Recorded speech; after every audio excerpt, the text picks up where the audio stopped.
Just because it's a Muslim country, there's lots of different cultures and different languages and... Yeah. Well, the problem there is, Nihal, you know, India are just fighting for survival in Kashmir. Muslims want to dominate it. They want to take land over. So there's a big... But wait a minute, but you say they want to dominate it, but it is a predominantly Muslim state, Sanjay. It doesn't matter because it was never originally a Muslim state. It was always Hindus living there. So this is what I'm saying. But there'd always been a majority. It was a Hindu Maharaja. You're absolutely right. Yeah. But it was. Yeah. It's always been, to the best of my knowledge, a majority Muslim area. Do you know what, Nihal? You are answering my questions that I always keep talking about the UK. The same thing. When Muslims multiply and become majority in the UK, they'll ask for this as a Muslim country. Then you get it. This is exactly their plan. This is exactly what I've been saying from the start. They just want to take over the world. Right. I haven't come across that myself amongst my own Muslim friends, but... I mean, they always act like that, like they're soft, but deep down inside, even the moderate Muslim is very extreme, yeah. Well, I mean, to be honest, Sanjay, your attitude sounds extreme. I mean, you yourself have called in this show before and said that you're Islamophobic. Yeah, OK, let's go to Sanjay, who's been very, very patient. How are you? All right, Naresh, yeah. You tell me. Tommy Robinson says, listen, do not take away my democratic right to protest. Yeah. And people like Abdullah and Rab are simply saying, listen, there's going to be mayhem there's going to be chaos if they go through the streets of Tower Hamlets. What do you think? Well, the EDL should be able to protest wherever they want in the UK. Why are Muslims even trying to attack what they are doing? I mean, if they are really good Muslims, why are they not just standing back and letting them do it in peace? The way everyone don't bother everyone else in this country. You know, all other religions don't bother anyone else. Have you just noticed it comes down to Islam? Yes, so I'm saying that... I've heard about radical Hindus in India who cause absolute chaos. I'll give you the example of that one. This is England we're talking about. We're not talking about India right now. And besides, Muslims have caused so much problems in India. It's unbelievable. But hold on, I don't know. Let's just move away. I will sort of ask you a few more details about that. You're making very sort of wide statements there. What I want you to do is deal with small points, one by one, and then I can argue with you as well. So please tell me. Go ahead, Sanjay. Should they be banned or not? No, they should not, because this is England, it's a Christian country, and the thing is, this country allows all other faiths to get along peacefully without bothering anyone else. I mean, I don't know why it affects the Muslims so much, because their plan is to take over the UK. Everyone knows that. EDL are doing good because I guarantee you something... A population of a few million are trying to take over the UK? Who told you that? Yeah, I mean, they're doing it slowly, but I guarantee you one thing, 20 years God, you must have read an article about that. Can you share that article with me?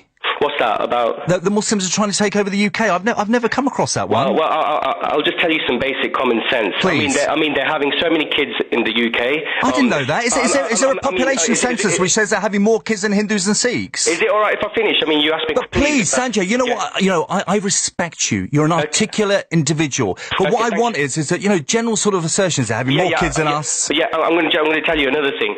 Like, if a Muslim guy goes with a non-Islamic girl and he tries to convert her, see, there's always if you use your basic common sense, Islam is actually expanding in the UK. Anyone with a brain cell would know this. This is what Tommy Robbins is trying to put across. What he's trying to say, he doesn't want this country from becoming an Islamic state. I mean, 20 years from now, everyone who's hating him now, it'll be too late, because everyone in 20 years will be saying, oh, we should have listened to him, he was right. So you are an EDL supporter, Sanjay? I'm an EDL supporter, but one thing I don't like about the EDL, I'm going to just say this right now, there must be white people in the group, in the organisation, who are racist. What I want to know from Tommy is, how does he control that bit? Tommy? Yeah, mate, if anyone picks up, go on YouTube now, put in RVF EDL, you'll see groups like the Racial Volunteer Force, like the real far right, They hate me. Right? I have one of my. People always bring it back to my criminal record. One of my convictions was for calling these people out in my speech, calling out their names, telling them to show themselves because they're not welcome in our crowd. Then when I got off the stage, I admit it come to violence. And one of my convictions was for knocking one of them out. So when people say, I have confronted them in every way you can confront them. These are racist, Tommy, yeah? These are racist. Yeah. These are racist. From burning swastikas, I've set... Because in the early days, they tried to attach themselves and align themselves to our organisation.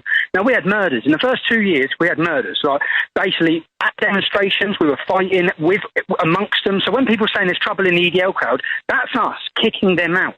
Yeah. That's us. And we're now 4 years on. They know. You just have to go on any of their websites, any of their things. Just watch that video I said, RVF EDL. Tommy, you know what? This doesn't sound really bizarre, and Sanjay as well, but normal folk out there, just really normal individuals who think, hold on, being a racist, what's the difference between being a racist and hating Islam? Is it all right if I say something about that, please? Please. Right? Yeah.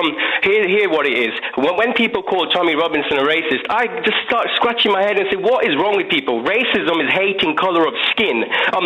Saying you're anti-Islam isn't racism, it's common sense. But you hate people who belong to it, Sanjay. Yeah. Let me put this to you. Do you hate people of a certain faith? No, and I don't hate all Muslims. And this is what I'm trying to say.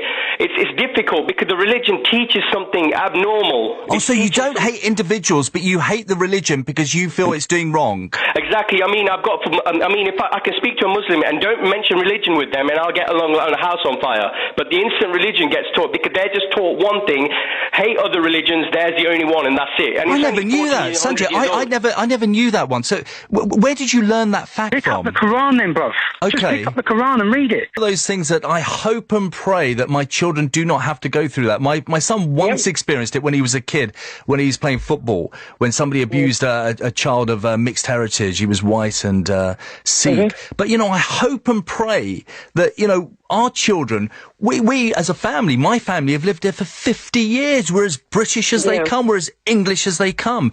But the thing is, Tommy, you can't see the difference between anybody. As far as some people will say with the EDL that, hold on, he's Asian, is he Muslim, Sikh or Hindu? How do you differentiate? How do you... That's ridiculous. And if you're going back even to what Sanjay was saying when you said, is there statistics and demographics? What he's saying is actual factual. Muslim male in this country has 5.6 children on average. A non-Muslim has 1.3. Now, you project that along with immigration, 30 to 40 years, Muslims are the majority. Every 10 years, since the 60s, their community, every 10 years, it doubles from 180,000 to 360,000, then to 700,000, then to 1.4 million, then to 2.8 million. Next will be 6 million, and it'll be 12 million. And what are you afraid of, ultimately? What are you afraid of, Tommy? This would not be a problem if they were integrating and assimilating, and certain sects of Islam are no problem at all. The Ahmadiyya sect would not cause a whisper in this country, not a single whisper.